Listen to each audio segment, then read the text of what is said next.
Pengasuh wanita Indonesia di Yilan curiga jika suaminya akan menikah lagi dan dia putus asa hingga ingin pulang ke Indonesia. Tetapi paspornya ditahan. Dia menggunakan pisau untuk memotong leher nenek pasiennya tadi malam. Pihak kepolisian menemukan kronologis dari CCTV di mana PMI tersebut menekan nenek di tempat tidur dan dia menggunakan pisau untuk memotong lehernya hingga polisi datang untuk menangkap orang itu. Polisi menangkapnya dengan dakwaan percobaan pembunuhan. Polisi mengatakan bahwa PMI tersebut harus ditahan karena kemungkinan bisa melarikan diri. Pengasuh asing berusia 31 tahun Puki ingin kembali ke Indonesia untuk keperluan keluarga Senin pada pukul 3 pagi. Wu yang berusia 81 tahun memanggilnya ketika dia bangun dan keluar dari kamar mandi. Ini menyebabkan dia tidak senang. Dia memintanya untuk menunjukkan paspornya, tetapi dia mengatakan bahwa paspor tidak ada padanya.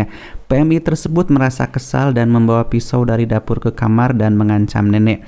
Dari layar monitor ditemukan bahwa nenek itu bertanya dengan ngeri, "Kamu akan membunuhku?" Lalu PMI tersebut mengambil pisau dengan tangan kanannya dan menekan bahunya. Nenek tua itu sangat ketakutan sehingga dia menangis dan hampir kehabisan nafas. Selama itu PMI itu untuk kedua kalinya dan kemudian berlanjut selama sekitar 1 menit sebelum berhenti. Kemudian dia menempatkan nenek di kursi roda dan mendorongnya ke kamar sebelah untuk mencari paspornya. Nenek mengambil kesempatan itu untuk memanggil putra yang tinggal di lantai atas. Ketika putranya melihat leher neneknya berdarah, dia sangat takut dan memanggil polisi untuk melaporkan kasus tersebut. Ketika polisi datang, perawat wanita itu masih memegang pisau di tangannya dan polisi memerintahkannya untuk membuangnya. Luka nenek sepanjang 9 cm dan tidak ada masalah setelah dikirim ke dokter untuk lebih dari 10 jahitan. Pengasuh datang ke Taiwan pada 2019 dan telah bekerja di keluarga itu.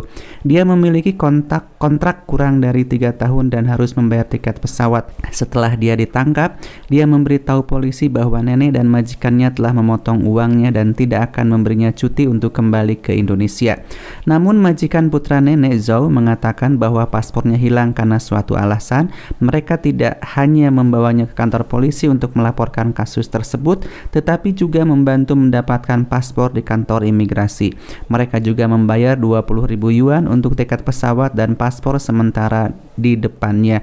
Semuanya diserahkan kepada agensi. Selama periode ini gajinya tidak dipotong. Dia tidak menyangka bahwa dia benar-benar akan membunuh nenek tersebut.